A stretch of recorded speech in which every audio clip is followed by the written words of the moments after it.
حسین گر شہید نہ ہوتا تو گھر گھر آج یزید ہوتا۔ امام حسین نے اپنا سب کچھ لٹا کر ایمان کی بہاریں ہمیں دیں، اور یزید اپنی تخت بچا کر بھی نہ پا سکا اور نہ کچھ دے سکا۔ ناظرین، آج ہم امام حسین کی شہادت کے بعد کا واقعہ بیان کریں گے، لہٰذا ویڈیو میں آخر تک بنے رہیں اور سبسکرائب کر لوگوں میں بھی شیئر کر دیں۔ امام حسین کی شہادت کے بعد آپ کے سر مبارک کو جسم سے جدا کر دیا گیا۔ یزیدی سپاہیوں نے آپ کے جسم مبارک پر موجود تمام چیزیں لوٹ لیں اور امام مظلوم کے جسم مبارک کی بے حرمتی کی۔ روایتوں میں ملتا ہے کہ آپ کی شہادت کے بعد زمین کانپ اٹھی، عرش الہی تھر تھرا گئی، زمین و آسمان خون کے آنسو روئے، جن و انس میں ماتم بچھ گیا۔ امام حسین کی شہادت کے بعد آپ کا گھوڑا ذوالجناح زخمی حالت میں خون سے بھرا چہرہ لیے جب خیمے کی طرف دوڑتا ہوا آیا، بیویاں ذوالجناح کو دیکھ کر سمجھ گئیں کہ امام شہید ہو گئے، لہٰذا بیویوں نے گریہ وزاری کرنا شروع کر دیا۔ شام کا وقت تھا، سورج سرخی لیے اپنے قبر میں ڈوب رہا تھا۔ یزیدی سپاہیوں نے خیموں پر حملہ شروع کر دیا اور لوٹ مچانے لگے۔ جب خیموں میں کچھ مال نہ ملا تو خیموں کو آگ لگا دی۔ اہل بیت کی عورتیں بچے جان بچانے کے لیے صحراؤں کی طرف بھاگنے لگیں۔ سپاہیوں نے گھرانے رسول کی عورتوں کے سروں سے چادر تک کھینچ لی۔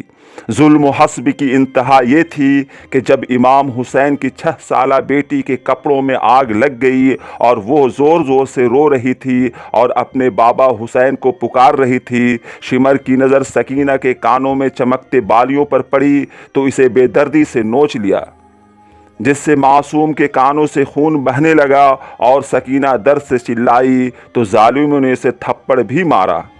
کتنے بغیرت تھے وہ ہاتھ جو نبی کے معصوموں پر اٹھے۔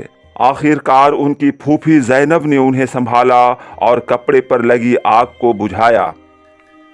اب اس قافلہ حسینی کی ذمہ داری امام علی کی بیٹی اور امام حسین کی بہن حضرت زینب علیہ السلام پر تھی۔ یتیم بچوں، بیواؤں اور امام حسین کے بیٹے زین العابدین جو بیمار تھے، اور مردوں میں صرف وہی بچے تھے جو اتنے کمزور ہو چکے تھے کہ چلنے کی بھی صلاحیت نہ تھی۔ اہل بیت کی خواتین میں امام علی کی 2 بیٹیاں زینب اور کلثوم، امام حسین کی 3 بیٹیاں سکینہ، فاطمہ اور رقیہ، آپ کی زوجہ رباب اور آل محمد کی کچھ کنیزیں موجود تھیں۔ امام زین العابدین نے بیان کیا ہے کہ اللہ کی قسم، ایک بار بھی ایسا نہ ہوا کہ میری نظر میری پھوپھی اور بہنوں پر پڑے اور میری آنکھوں سے آنسو نہ نکلی ہوں۔ 11 محرم کو ابن سعد نے یزیدی سپاہیوں کی لاشوں کو اکٹھا کر اس کی نماز جنازہ پڑھی اور دفنایا، جبکہ امام حسین اور ان کے ساتھیوں کو صحرا میں بنا کفن دفن چھوڑ دیا۔ ان ظالموں کے جانے کے بعد قبیلہ بنی اسد کے لوگوں نے شہدائے کربلا کی نماز جنازہ پڑھی اور امام حسین اور ان کے ساتھیوں کو دفن کیا۔ ابن سعد نے اہل بیت کو جمع کر کے امام مظلوم کے سر مبارک کو نیزے پر بلند کر کے اور دیگر شہداء کے سر کے ساتھ کوفہ ابن زیاد کے پاس لے گئے۔ 12 محرم کو اسیران کربلا کا یہ قافلہ کوفہ میں داخل ہوا۔ مسلم بن جساس بیان کرتے ہیں کہ 12 محرم کی صبح میں کوفہ دارالعمارہ کے قریب موجود تھا کہ حسینی قافلہ پہنچا جو 40 اونٹوں پر مشتمل تھا، جن پر اولاد فاطمہ سوار تھی۔ ایک اونٹ پر زین العابدین سوار تھے جس میں خون نکل رہا تھا، بیماری سے نہایت دردناک حالت تھی۔ کوفہ کے لوگ آل محمد کی یہ خستہ حالت دیکھ کر دھاڑے مار مار کر رو رہے تھے۔ دوسری طرف شہدائے کربلا کے سر نیزوں پر بلند کر کے لائے جا رہے تھے۔ ان میں سب سے آگے امام حسین کا سر مبارک تھا جو چمکدار اور نورانی تھا۔ جب اسیران کربلا کا یہ قافلہ ابن زیاد کے دربار میں لایا گیا تو امام حسین کا سر مبارک ایک پلیٹ میں کر کے ابن زیاد کے سامنے رکھا گیا، لیکن بدبخت نے امام حسین کے سر مبارک کی بھی بے حرمتی کی۔ حضرت زینب ایک کونے میں بیٹھی رو رہی تھی۔ ابن زیاد نے پوچھا، وہ خاتون کون ہے؟ اس پر ایک کنیز نے کہا یہ امام علی کی بیٹی زینب ہے۔ یہ سن کر ابن زیاد نے کہا تمام تعریفیں اللہ کے لیے جس نے تم سب کو رسوا کیا۔ حضرت زینب نے مخاطب ہو کر کہی تمام تعریفیں اس اللہ کے لیے جس نے ہمیں پیغمبر کے ذریعہ نوازا اور ہر ناپاکی سے دور رکھا، فاسق کے علاوہ کسی کی رسوائی نہیں ہوتی۔ ابن زیاد نے کہا دیکھ لیا کہ اللہ نے تمہارے خاندان کے ساتھ کیا کیا۔ زینب بولی اچھائی کے سوا کچھ نہیں دیکھا۔ یہ وہ لوگ تھے جن کے مقدر نے اللہ نے شہادت لکھی۔